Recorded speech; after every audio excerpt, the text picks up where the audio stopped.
Hey everybody, and welcome into the 50th episode of the Penny Bloom podcast. It is I, Colton Robertson, and for this little brief introduction, I wanted to let you know that the episode you're about to hear we recorded a few weeks back, and we talked all this shit about how we're going to talk about the Umbrella Academy, Season 2, Episode 7, Olga for Olga, and guess what? We fucking lied. Nah, but on a real note, me and Tavarus have been unable to get together. Every time we try to record remotely, we have a little bit of technical difficulties. We're trying to get things straightened out. In the meantime, enjoy this episode where we talk about Batman Begins, and we talk about some superheroes because that's some fun shit.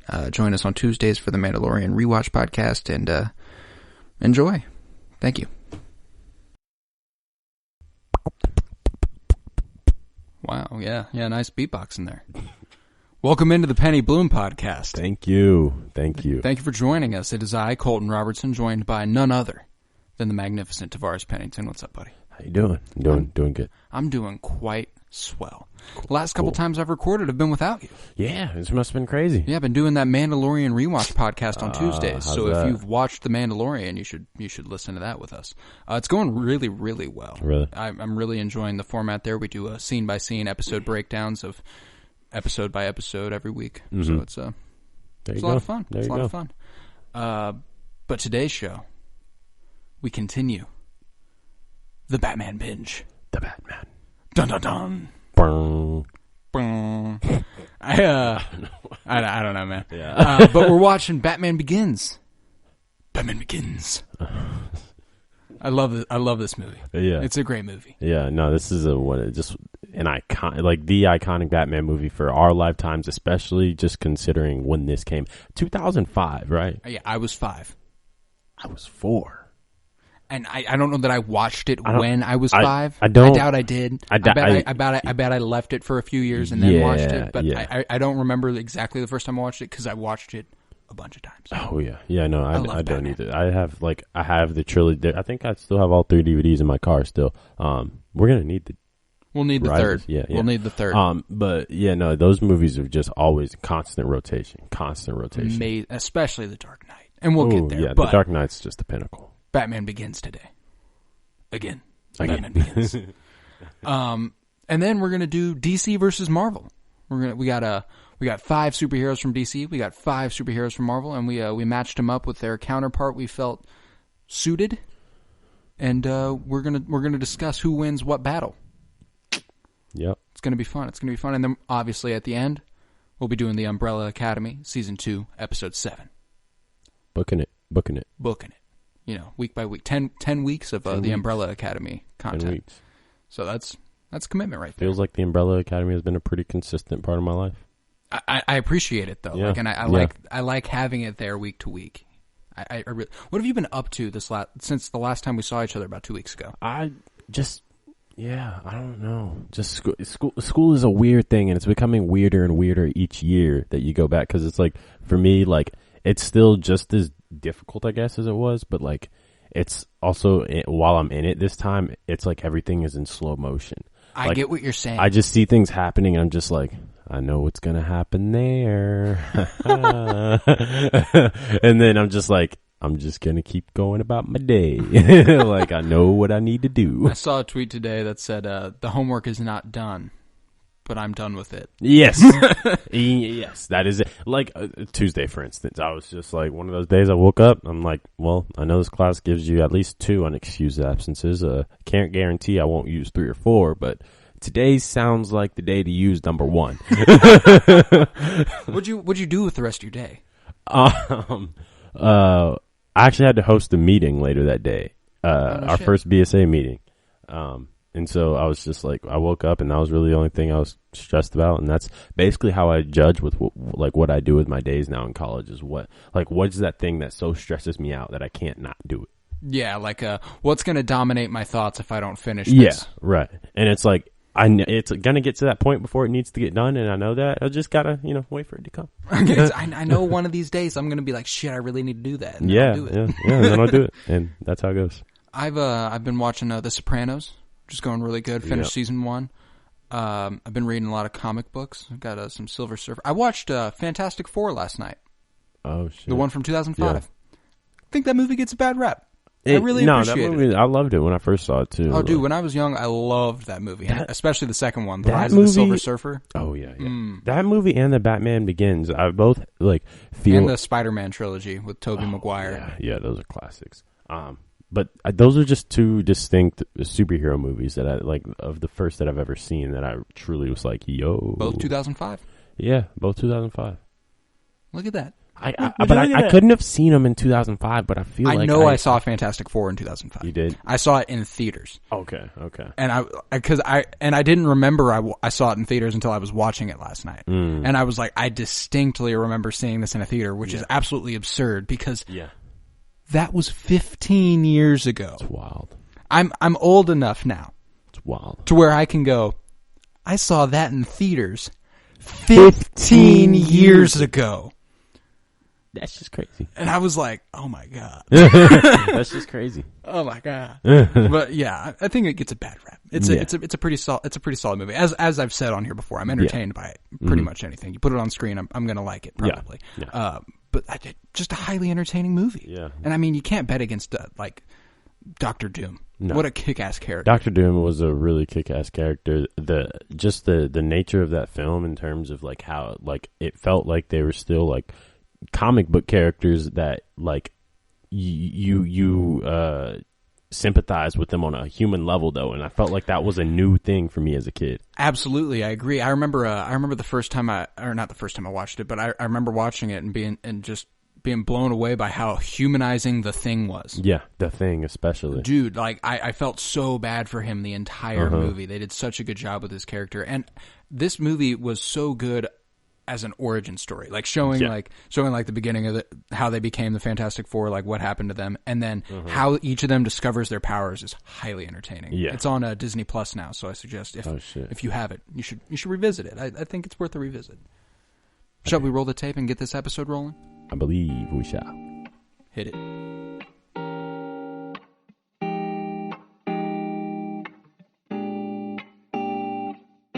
Welcome to the Penny Bloom Podcast. Ain't another place that has got more bombast. Romp past your mom, dads, listening to Tomcats, talking everything that make you sad. We don't want that. We're here to make you smile. Put your mind at ease. Peace, love, and bloom, and always praise Keanu Reeves. This what we about. Get some weed in now. We'll talk until we can't no more, and then we peacing out. Alright, let's go. Penny Bloom Podcast. It's the Penny Bloom Podcast. Penny Bloom Podcast. It's the Penny Bloom Podcast. Penny Bloom Podcast. Penny Bloom Podcast. So the Batman binge continues with Batman Begins. Batman Begins. What a good fucking movie. Yeah, this is just like I feel like it kicks off sort of, and was it? No, it wasn't. It wasn't. It couldn't have been. But it kicks off the Batman trilogy of our generation. Oh, absolutely. And it's not the only one that I feel like people our age, like, or not the first one that people our age saw probably, but it's the one that defines our gender. Like, it's the one that's tied to like sort of. Oh, absolutely. I mean, because obviously we've also gotten Ben Affleck since we've been alive. Yeah.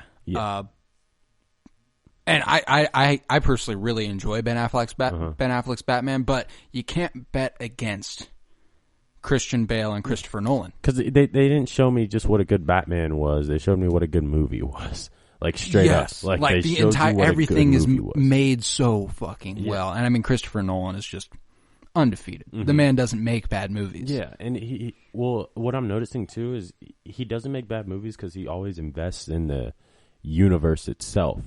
Yeah, and have you seen that? Like, obviously, right now he's got that movie Tenay out, and with John David Washington. Yeah, and I saw something that was like Christopher Nolan decided to blow up an actual Boeing 747 because it was more effective and more efficient than CGIing an explosion from a Boeing 747. And like in The Dark Knight later, they actually blow up that hospital. Like, he's willing to do these things that are just like he's willing to make it more real.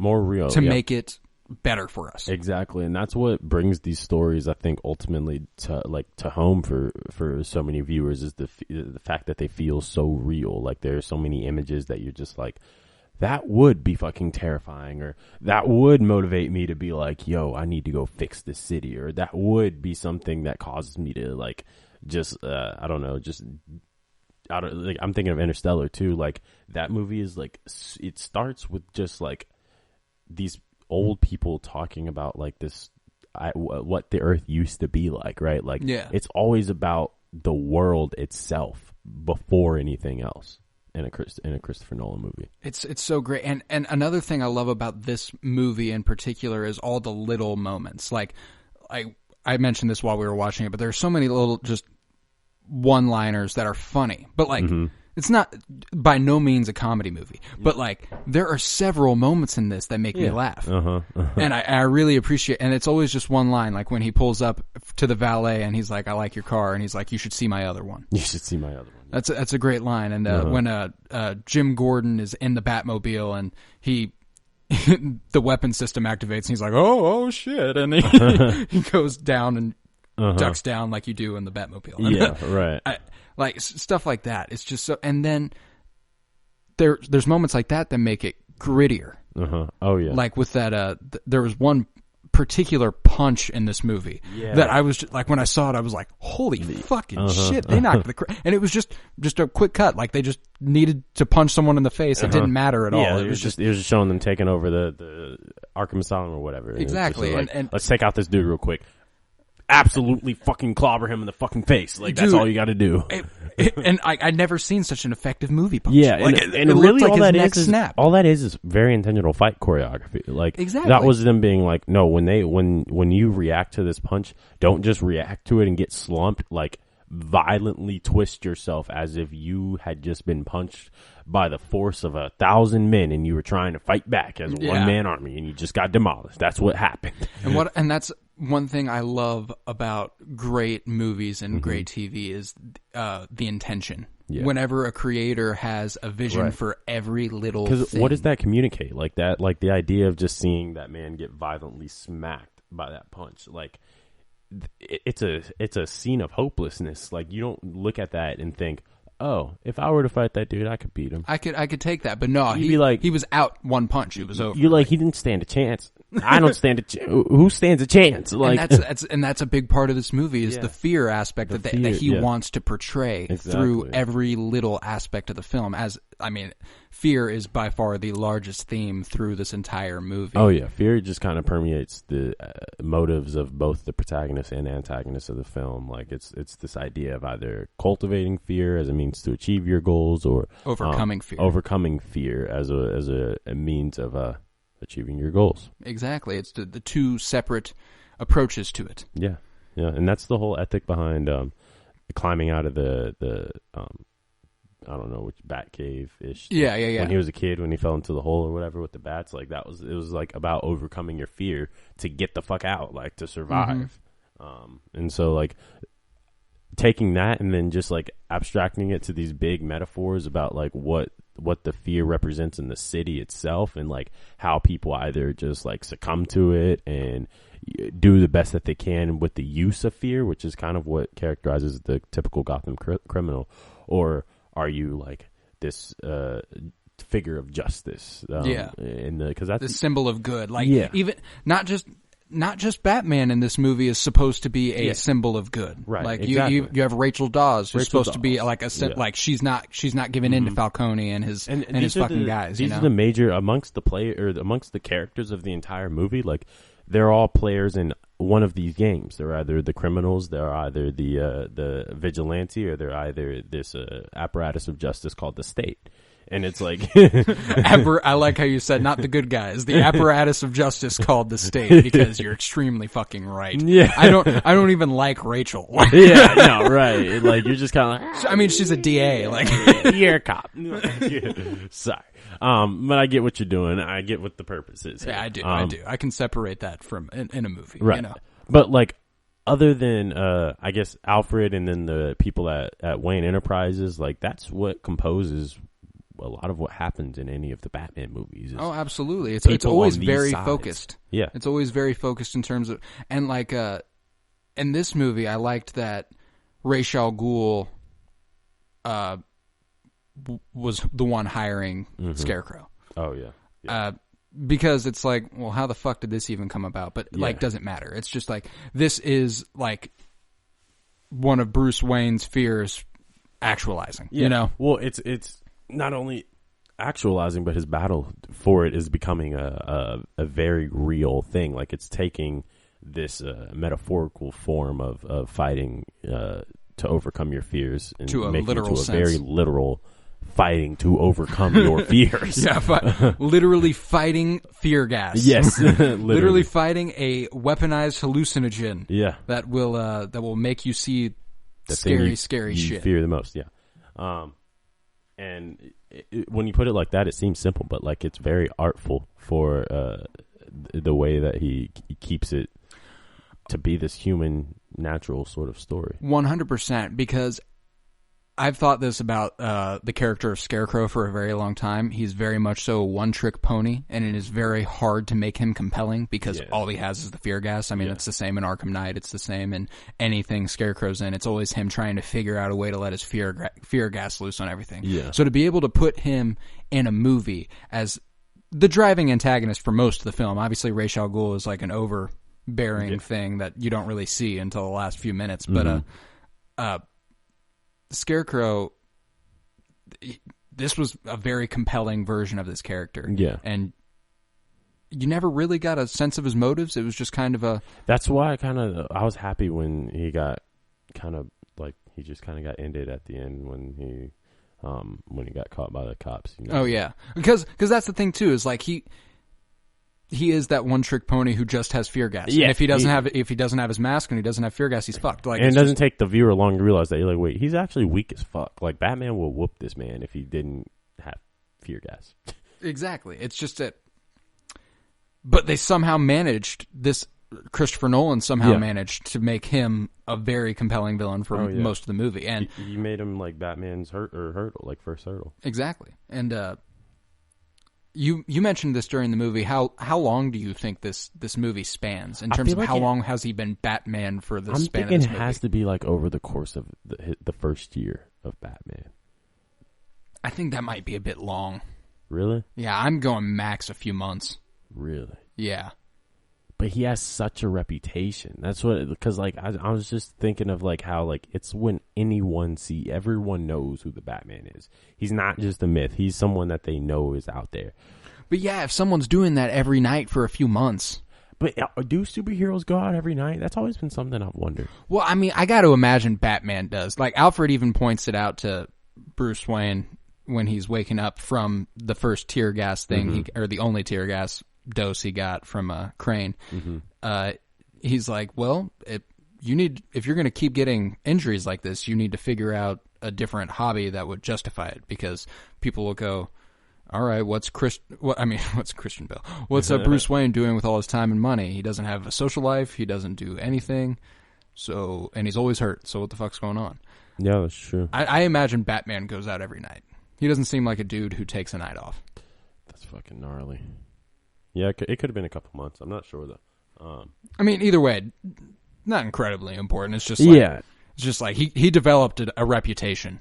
He definitely did. I mean, by the end of the movie, an entire police department and SWAT division are coming down to try and apprehend him, and it doesn't work. Yeah, it just doesn't work. Like not even close. Like you weren't even worried about it. No, he was just he never seemed worried, and that's kind of the beauty of Batman. He's just always in control. And that's another big thing is like this they have a lot of scenes of dialogue that really demonstrate well, like and particularly from Alfred, like what exactly Bruce Wayne is doing as Batman, because he's like, you're trying to, and again, there was another Batman story because I don't think it was the Dark Knight or this Batman trilogy, but just the idea that Batman is an attempt to control death. Oh, yeah. What were was that something we were watching?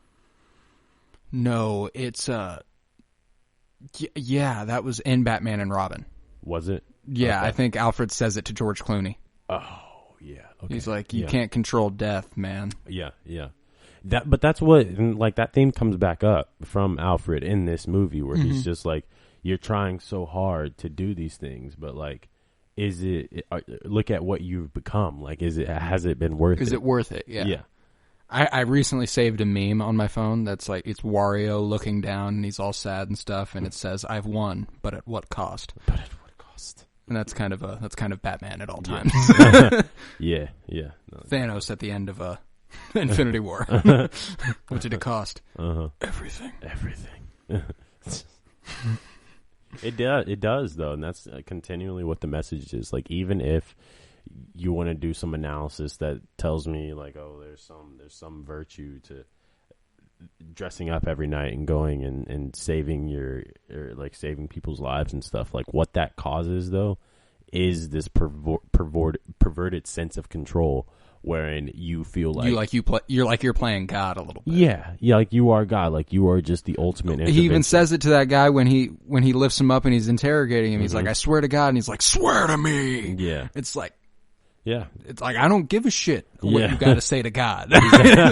I am God. Okay? I am God. I'm pretty sure he actually says that in one of the movies. I'm pretty sure he says, "I am God." Oh, really? Yeah. Shit. Damn.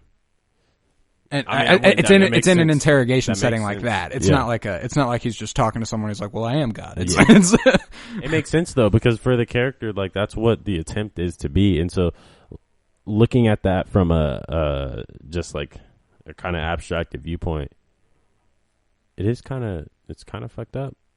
Oh, and I've always had this thought about Batman. Yeah. Like I don't think he's exactly justified by any means. Yeah. I don't think what he's doing is not strictly a good thing. Mm-hmm. Like it is harmful. Yeah. To more than just him. Mm-hmm. But there is the good side of it. But this is basically just the argument about policing. Yeah. But then it's also the argument about like to what extent of like can a city be so corrupt that things have to happen outside of the law, vigilantism, such as like this almost militaristic police presence. Yeah, I've actually been increasingly thinking about how close we may actually be to a Batman type figure in real life. Someone trying to take justice into their own hands during a police state. I've always wondered too, like, will that happen at some point? I almost certainly, right? Yeah, almost certainly. Like, I feel like there has to be someone out there who's going to be like, I can fucking do this. I really think that, because I don't know. Whenever, like, if you got a guy like Bruce Wayne, and who has like a lot of money, there is nothing stopping him from doing that as long as he has the physical capability. Yeah, that's true. But Bruce Wayne had to have a lot of money, like a lot, all of the money, like all the money, like all of it, like every single cent. That's another good thing. The other thing that I thought about too, which was interesting, was like when I made that point when we were watching it about how like. He was like, "Oh, you can take the roles, just bring it back with a full tank." Yeah. And I'm just like, they're just kind of like, none of this is they're ours. Like brothers who are both heirs to an empire, and they're just kind of like, yeah, none of this money is ours, but we play with it as we like, which is kind of true. Like, I mean, it's a real life thing. It happens a lot, or not a lot, but from that perspective, looking at like what Bruce Wayne has done with his money. And like, there's also this question I feel like present in Batman Begins where they're like, oh, Bruce Wayne can be a figure of change. There's no need to be Batman. And like Rachel Dawes kind of implies that and Alfred implies that. But ultimately what he's doing is avoiding being the beneficiary of a wealth that isn't truly his. It's a wealth that he knew that like was at first created by the city, by the people of the city,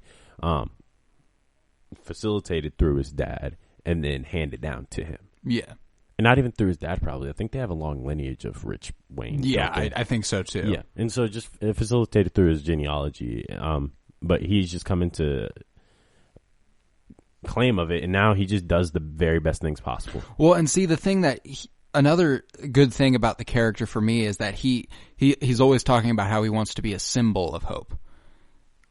And I think what Bruce Wayne's idea of Gotham is that the city is so far gone that in order for it to rise again like a phoenix from the ashes.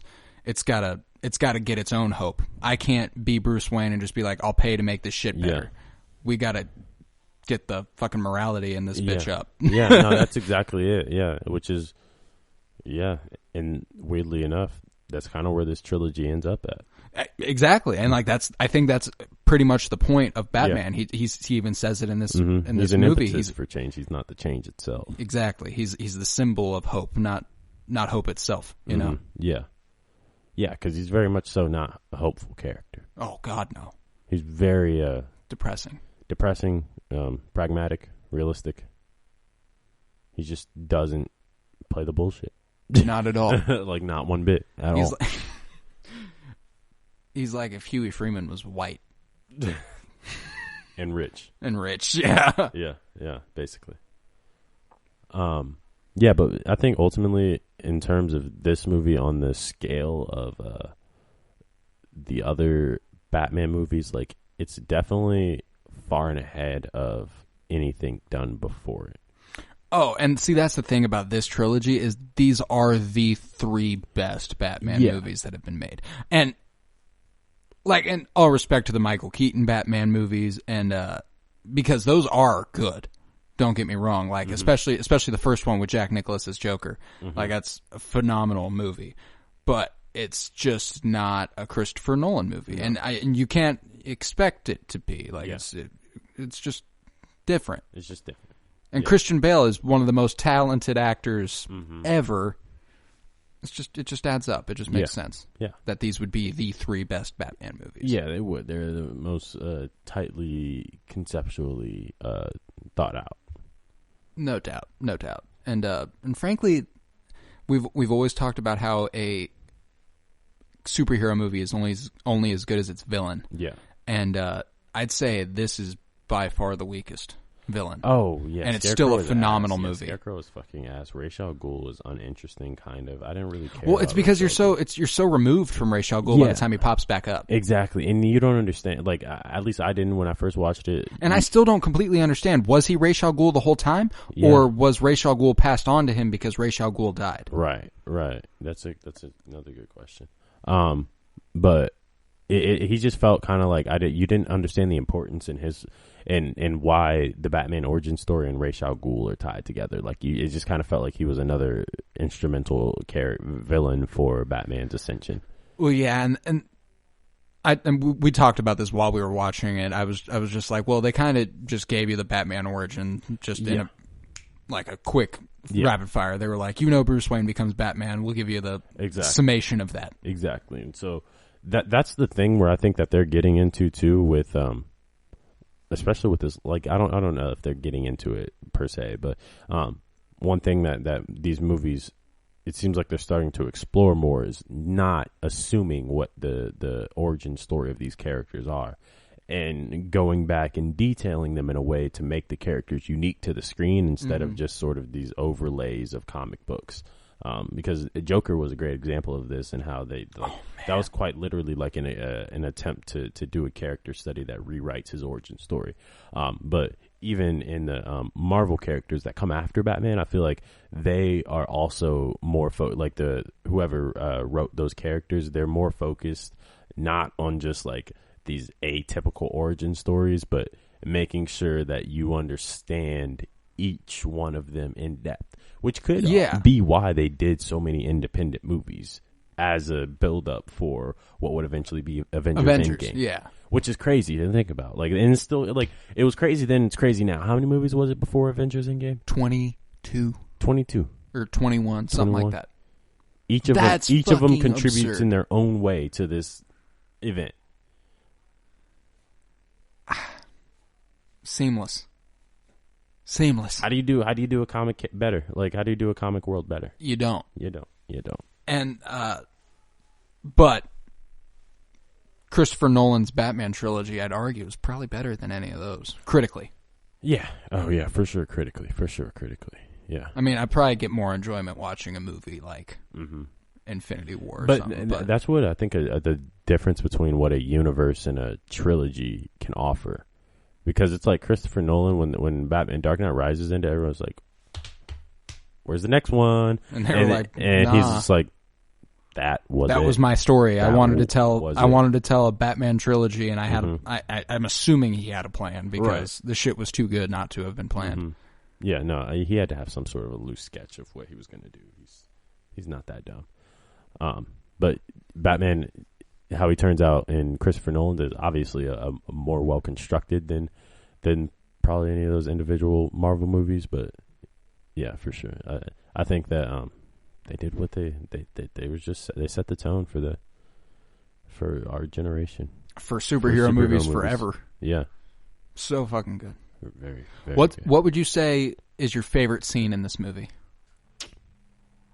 Honestly, the first scene where they played the Batman theme. Yeah, where the bats come in and the bats when the SWAT and the entire that's the police most memorable scene from that movie. Dude, it's amazing. I always remembered him dropping that Mm-hmm.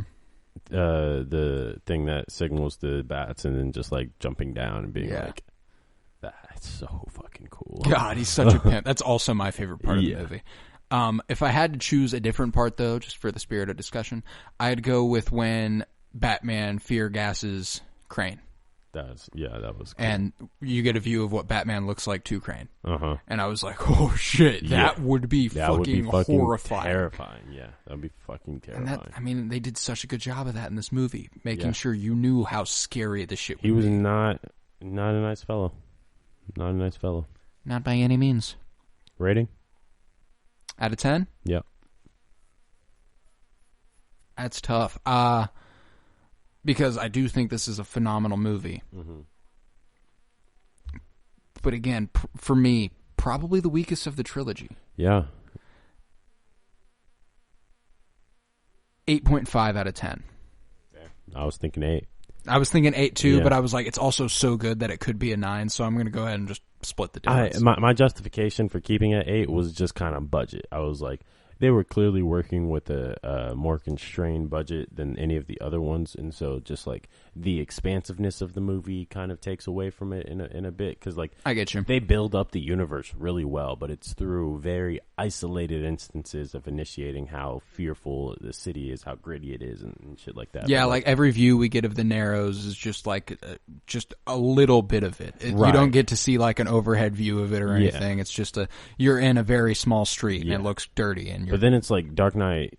The Dark Knight, you felt like you were in Gotham City. Like you were just in it now. Yeah. Like you just were part of the grittiness, and it was just a normal everyday life for you, and that's what made that shit epic. We'll get to that next week. Next week, The Dark Knight. But yeah, Batman Begins. Place that at a 8.25 to split the difference between me and Tavarus.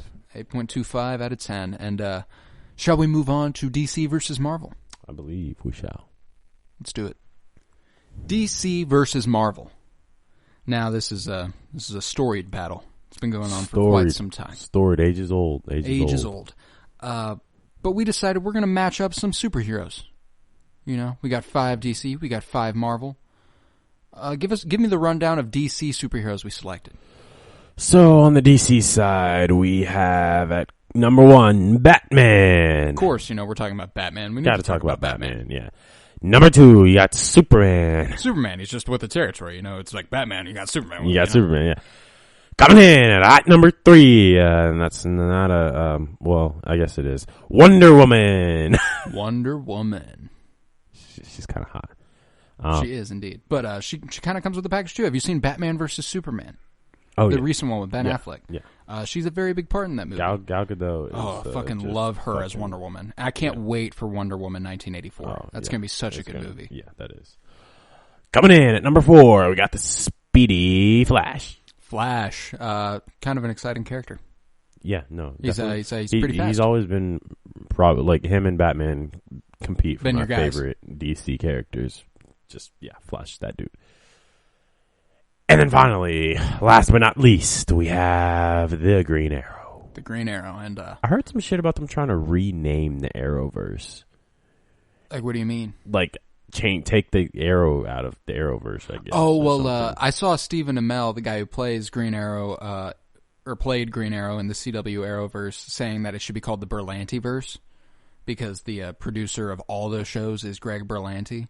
Yeah. And that would even stretch into like Doom Patrol territory and stuff because he's the producer of that too. So, I mean, I'd be cool with that. Yeah, okay, that makes sense. I kind of like that name too, Berlantiverse. It's kind of dope. Berlantiverse is kind of dope. I was like, oh, that sounds kind of tight.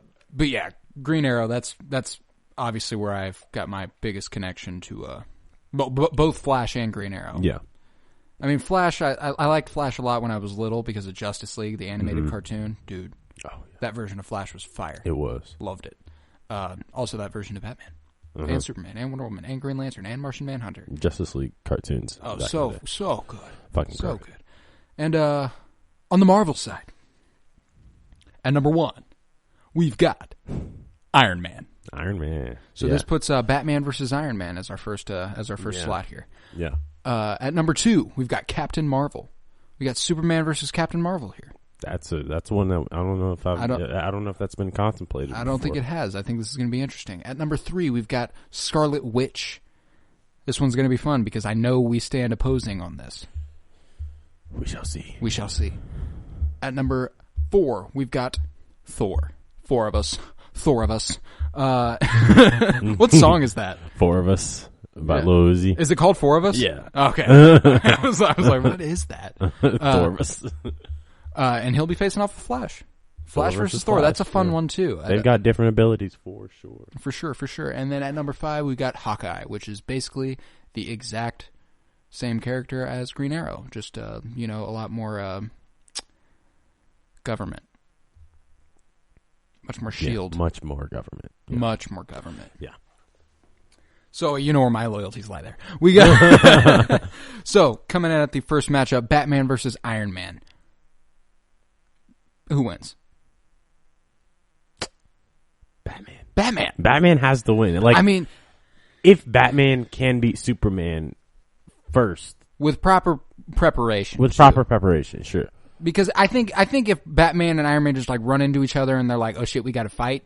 I think Iron Man handles that pretty easily because he's got the blaster fire and shit. I don't think Iron Man handles that though. I think Batman leaves because he knows he needs to prep. That's fair. He like Iron Man has raw power and raw security. Like straight up, he's usually like just the most prepared hero because he's pretty much just in a suit of metal. And it's got capabilities to do anything he wants. He can fly. People usually aren't stronger than him. He's not super fast, but he doesn't need to be. He has blaster fire, which keeps people away. He can fly, which also can keep people away. He's just in general pretty. He's kind of impenetrable, and that's the metaphor for Tony Stark as well. Like, absolutely, he's just kind of got like this impenetrable persona. But Batman, on the other hand. That man thinks, and they are the antithesis for each other for being very similar dudes, right? Just being the billionaire who decided to play hero. And I see Batman as more of like that analytical thinker who's gonna really investigate things and do his research and things like that. And not that Iron Man won't comes in dick swinging. Yeah, he's much more of a mechanical thinker. Like he thinks about just like. I have superior firepower. Peace through superior firepower. Detached form of power. Like he's just like I guess detached form of just like personality in general. That's what he represents, right? He's like this dude who's just like, yeah, I'm fucking the best. But Batman's like, I'm the best, but I don't even need to say it. he's like, I'm the best, and I know it, but like, God, my life sucks. Yeah, Tony Stark's like. God, I fucking love my life. Yeah. It's like, life sucking? I'm fucking awesome. How could that happen? Yeah. I also take Batman, though. I think Batman has to win. I take Batman in a lot of battles simply because he had the strength to beat... consistently has beaten Superman in the comic books and that's media, DC media. Yeah, that gives him some clout. Not many people can beat Superman. No, not at all. Superman is the closest equivalent to an American version of One Punch Man? Oh, it's the anime. Yeah, and like that anime is literally like a satire of other animes because they're just like here's just this character that will never lose. Because he's One Punch Man. In every fight he's in, how many punches does he throw? One. One. That's all it takes. Like there will be whole like you should watch this anime. It's pretty short. But it's just like there's like a whole part in the like show where he's just playing video games. Like there's like a whole half a season where he's just playing video games, and like it's focused on all the other characters dealing with these crazy villains. He's just playing, and then finally he gets there. One punch. The whole fucking season, they've been fighting these same villains, and then they're just like, he's finally here. He's done playing video games now. One punch. Yo, that's fucking funny. Yeah, but that's what Superman is like. That when it's like when Superman gets there, everybody's just like, oh god, okay, take a breath of fresh air. Like we're all good. Right, we're good. We're here. We're good. And like that's a pretty good segue into our next matchup since we've settled Batman beats Iron Man. Superman versus Captain Marvel.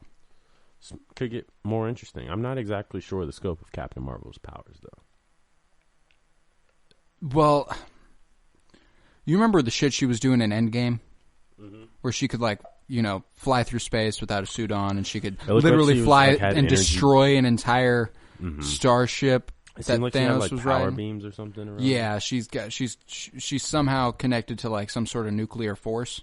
Okay. And some sort of cosmic energy. Yeah. And she's she can do just about what Superman So she emanates that nuclear force. Yeah, she can she does some that I played in. You remember that Marvel Ultimate Alliance game that I had? Yeah. She had something called a cosmic burst in that, where she could just like release cosmic energy and it would like create an explosion around her. So it was pretty cool. She can shoot those energy beams through her fist. Okay. She can use them to make her fly. She's pretty hard to stop. But if there's anyone who's up for the job, it's probably Superman. Probably Superman. So I'm thinking Superman, ice breath, laser beams, inhumanly fast. Probably faster than Captain Marvel. Oh yeah. Okay. Captain Marvel has not displayed the use of super speed. If she has. Okay. X-ray vision. Don't know exactly how that'll benefit him in a 1v1. Yeah, no, I'm just saying though, like his skill set powers are. Strength. Yeah, obviously strength. I think that's about it. Yeah. You touched on them all. Yeah. The only things I'm really worried about is laser beam, cold breath. Those can be a real difference maker, and I don't think Superman utilizes them enough, to be frank. He doesn't. No, he really doesn't. He usually just comes in, kind of punches some shit, throws some shit around, flies around. Job's done. Yeah, like if he just like laser-eyed a dude's arm, like guy's done. Yeah, no, he is. What? I guess let's take it in two perspectives: to on the ground versus in space. In space, so like in the air, like flying. Well, and shit. I guess Superman will have to win in space because he's just faster. Yeah, that really helps him. Yeah, I think Captain Marvel has the ability to fly that fast. She just can't run that fast. Mm-hmm. I think he's got the advantage Superman in strength though, but like she's got the. But like, does that stop Superman? Because it seems like the only thing that's capable of stopping him is kryptonite. Like it's. Yeah, basically. But can her energy? Does she have enough power in her energy to blow him away? Can you even pummel Batman or Superman though? Like while he's still being recharged by the sun, he regenerates. Captain Marvel doesn't? Does she regenerate? No, she doesn't. No. Yeah, I guess I got to give the edge to Superman here too. I really wanted Captain Marvel to eke this one out because I think she's pretty much the most powerful person in the Marvel universe besides the next person. But Superman I guess you got to go Superman. It's that being powered by the sun thing really. Like kryptonite is a necessity to beat him, and that could be the reason why Batman. That is why Batman beats him. Win percentage wise, but he's Superman's greatest foe. Yeah, because he knows how to utilize it against him. Same with Lex Luthor. Like anytime someone is close to defeating Superman, it's because they have kryptonite. There is no other option. Yeah. Or their what was that character? The fake Superman, not Bazooka. Bizarro. Bizarro. Yeah. Bizarro Superman. Bizarro was fucking ridiculous. I mean, it's basically Superman. Yeah.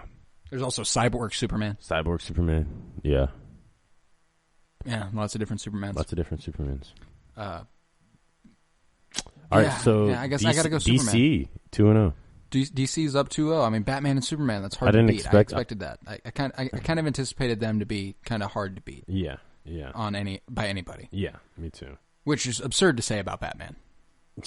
Dude has no powers. But I just have that much faith in Batman compared to everybody else. Oh yeah, that man was you remember when we were doing to protect one? He made things dangerous. Yeah, we'll have to do that segment again soon. Yeah, I love that one. That one's overdue. Next we got Wonder Woman versus Scarlet Witch, and this is the one that going into it, I know we stand opposed on. I take Scarlet Witch, you take Wonder Woman. Lasso of Truth, though. Lasso of Truth, sure. Lasso of Truth, sure. Do you remember Endgame? When Scarlet Witch picks Thanos up off the ground, makes him bitch out, and goes, you know what? Kill my whole army, just to get me out of this. Yeah, that's true.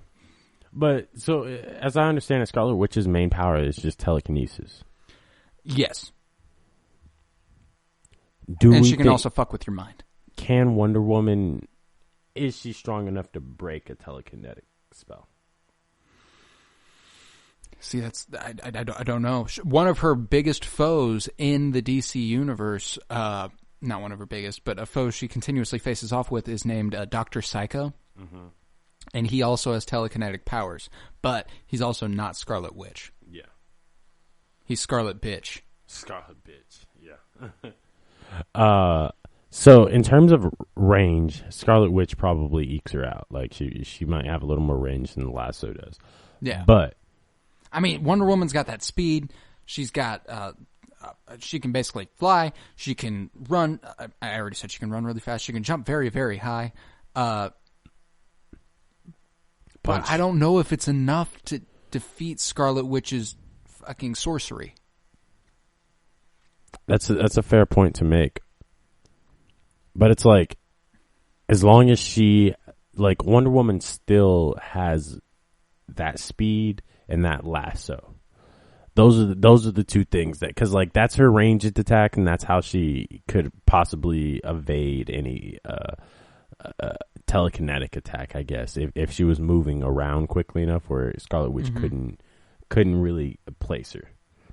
Yeah, that's fair too. And so if she's able to disenable Scarlet Witch's arms with her lasso, then she can't cast any spells. Or it seems like she normally uses her arms when she... Yeah, she really does the whole swing them in the air and like form this energy in front of me and then throw it at you sort of thing. Yeah. Oh yeah, she can do that too. Yeah, shit. Like remember what she does with Vision at the end of Infinity War where she's just straight up... I mean, Vision's the unkillable machine, and she kills him. Yeah, she did do that. Like exploded him. She has had some moments. She is not to be fucked with, dude. You gotta think about too. If Scarlet Witch is stronger, if Scarlet Witch is stronger than Wonder Woman, is she stronger than Superman? Because Wonder Woman and Superman seem to be pretty on the same level. On par.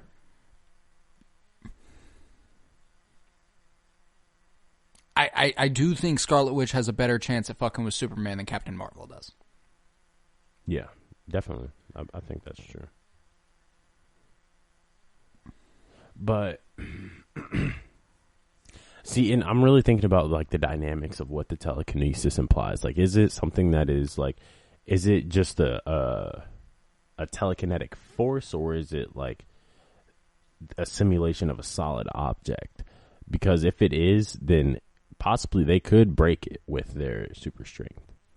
Yeah, I don't know if it's something they could break. I don't think it is something like that they would be able to just like tear in half, you know? Well, I'm saying just like either like say their arms are pinned, could they free themselves, or say there's a blast of energy coming at them, could they just kind of punch it and it dissipates? Well, see, and that's the thing about Wonder Woman compared to Superman is that I think Superman could be able to get out of it because of what you said. The regeneration from the sun is just impossible to stop the man. Yeah. But I think maybe Wonder Woman would be more susceptible to She definitely would.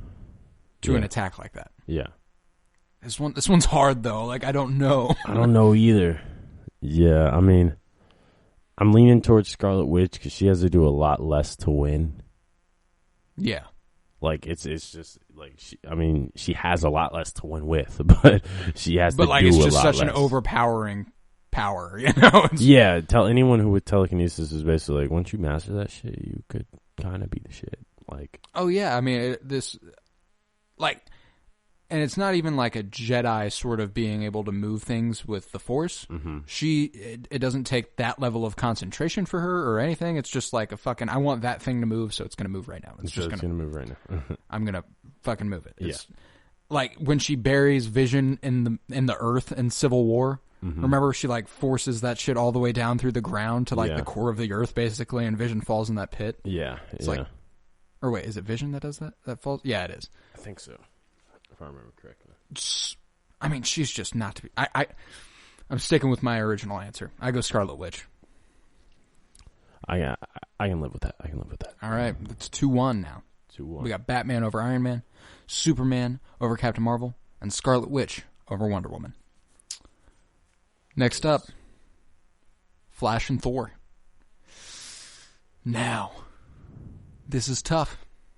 It's a toughie. This comes down to a pretty similar argument to the last one in terms of scope of power for the Flash. Mm-hmm. Personally, off top, I think I go Thor. Man, I don't know. How does Flash fuck with a god? Flash is a god. The god of speed. He is. Like, that's like literally like his lore. Part of his lore is that like Barry Allen is the god of speed. Because like he controls the Speed Force, or he created the Speed Force.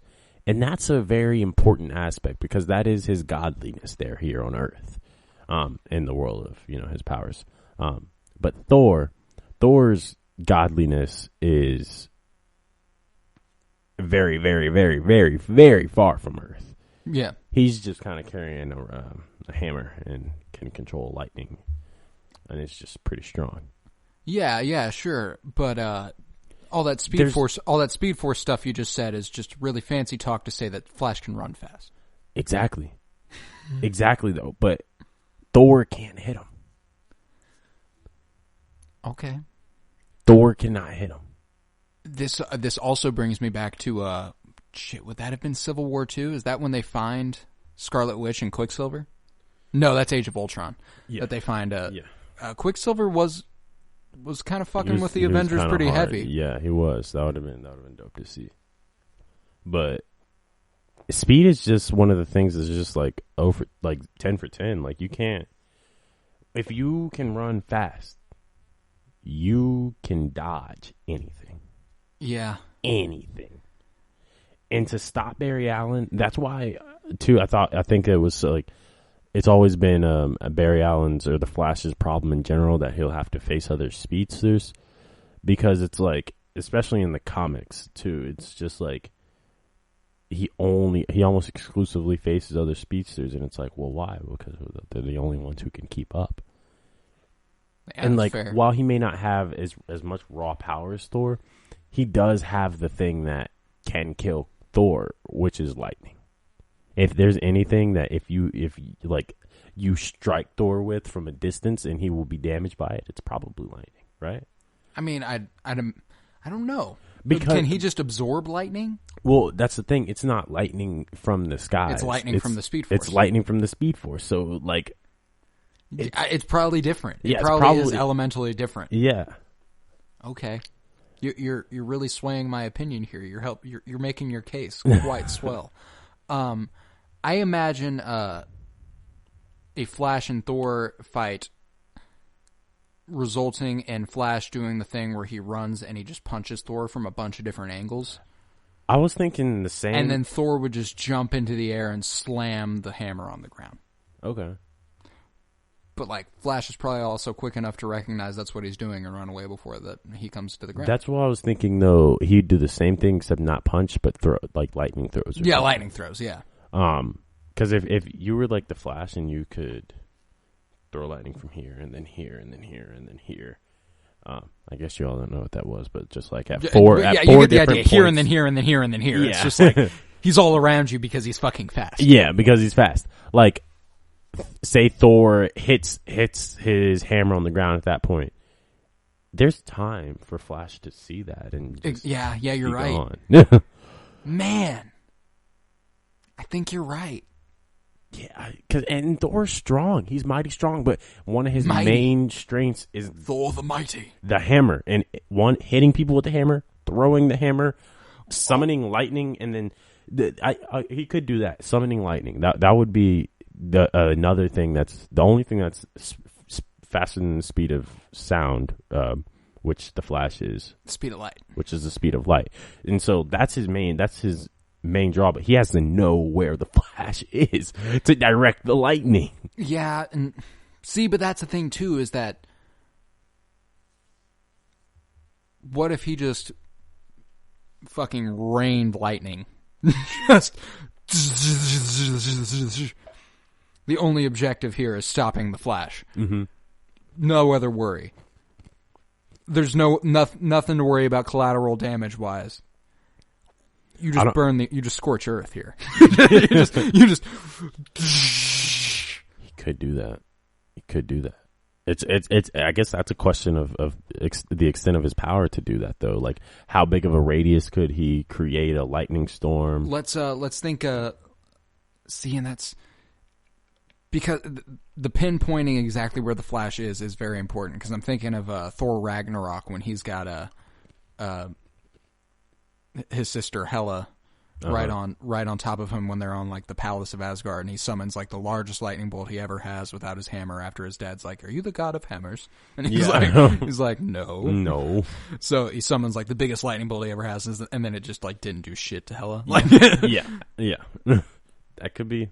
And also, it seems like Barry Allen is able to absorb. Like, I feel like I've heard. He can absorb electricity. He can absorb electricity. Yeah, But like, how much can he take? How much can he take? That's a good question. But he could also divert it or something, or like throw it back at him. I don't know. Because if the Speed Force lightning, though, in the lightning that would have to go both ways. That would have to go both ways, unless the Speed Force lightning was more powerful than the normal lightning, which is that could be the case. Because like it really wouldn't surprise me if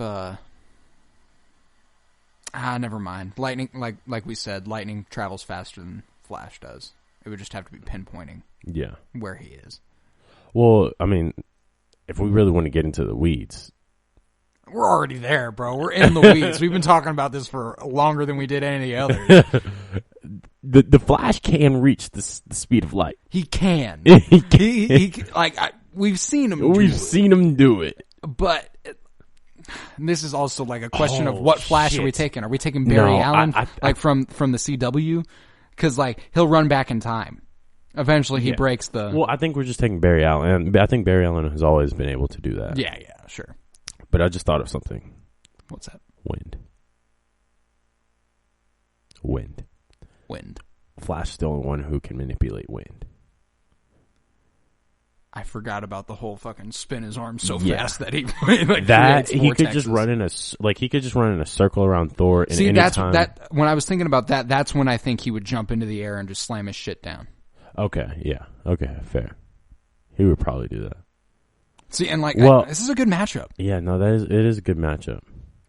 But I feel like lightning or wind might be able to. Hold on. Yeah, no, that's definitely true. Wind is the only thing that can defeat lightning, and I know that because of Naruto. Kick ass. All right, I believe you. So, you don't even need to explain. I've heard about that show. I know it's on its shit. I believe you here. No. Flash wins. That's a big thing. Yeah, I mean, I'm with you though. You've convinced me. I think Flash wins this, and like this was one I did not see coming. Yeah, I thought Thor won this for sure. I wasn't sure either going into it, but it was. I think that was they would have a good. Really it'd be a really entertaining battle. Yeah, that would be a visual spectacle. Oh, it'd be so brilliant. But yeah, I'm gonna go with you here. I'm gonna go Flash, and that gives DC the edge here. Yeah. Which, honestly, we probably could have predicted that. Marvel's I definitely could have. In comparison, on the whole, DC's superheroes are more super. They're more super, and they're more fucking serious, and we know that they don't fucking play around. We know Superman will fuck you up. We know Batman will fuck you up. We know Wonder Woman doesn't play any games. We know Flash is just really powerful, but he's actually kind of a jokester. Flash is kind of like Spider-Man. He's like Spider-Man, yeah. Yeah. But they essentially play the same they do character. That's exactly it. Yeah. If you took like a teenage Flash instead of the one who grows up and is like a CSI. Yeah, is that what he does? CSI. Yeah. But then I think it's like that's like why putting Flash against Spider-Man wouldn't make sense because Flash is so much more powerful. Flash would beat the shit out of Spider-Man. We couldn't do that. Like what would Spider-Man have? Like, I mean, but like, and that's the thing. That's what's I'm sorry. My dog is outside this door just whining her fucking ass off, and it's very hard for me to ignore. So I had to mention it. But yeah, Flash would just beat the shit out of Spider-Man, dude. Yeah, it's no doubt. No doubt. But yeah, I also go Flash over Thor. Flash over Thor. Okay.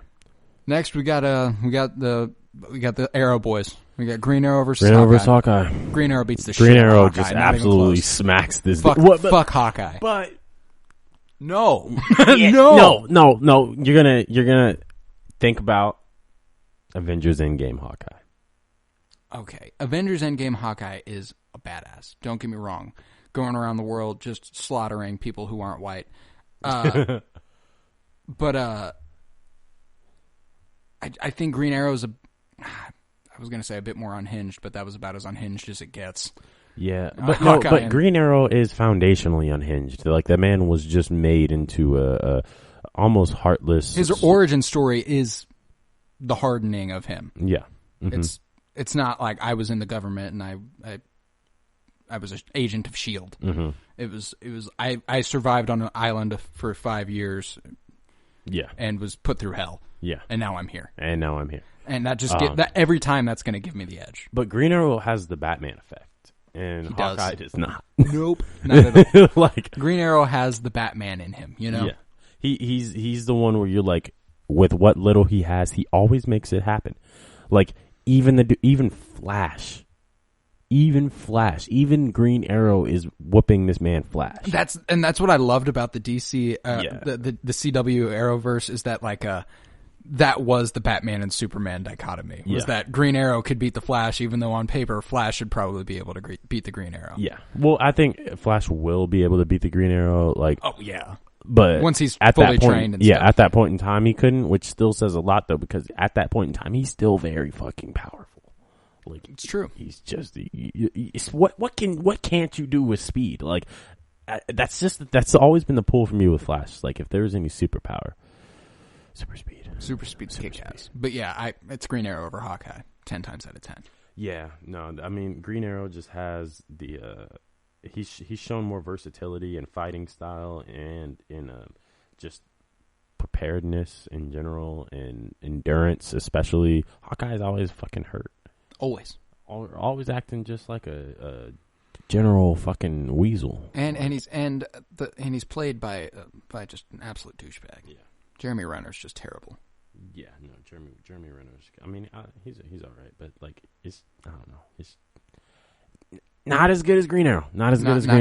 Green Arrow is someone who is just like very like pointed about what the strategy is, and there is a plan when he goes in, and he knows that he has to create the plan to make it work with the means with what he's got, and so because of that, he has the Batman effect. He doesn't fail. He doesn't fail. And Hawkeye, he's an instrument on a team. You know, he's by himself. He's a lot less powerful than when he's on the Avengers. Yeah, it's Green Arrow. No, it's great. So again, 4-1. 4-1 DC over Marvel. We got Batman over Iron Man, Superman over Captain Marvel, Scarlet Witch over Wonder Woman, Flash over Thor, And Green Arrow over Hawkeye. Green Arrow over Hawkeye. This was a fun one. Yeah, definitely. Shall we move on to the Umbrella Academy? I believe so. Let's do it. Psych. No Umbrella Academy today. Very sorry about that. We'll be back with it at some point. We might do a 7, 8, 9, 10, kind of wrap it all up together. We're kind of the weekly episode thing is kind of getting hard for us, watching the Umbrella Academy. So, maybe we'll drop a bunch of episodes at once for you. But maybe not. We'll see. Thank you very much for joining us this episode. I'm Colton Robertson. I was joined by my co-host, the magnificent Tavarus Pennington, and this was the 50th episode of the Penny Bloom podcast. So, peace, love, and bloom, and always praise Keanu Reeves.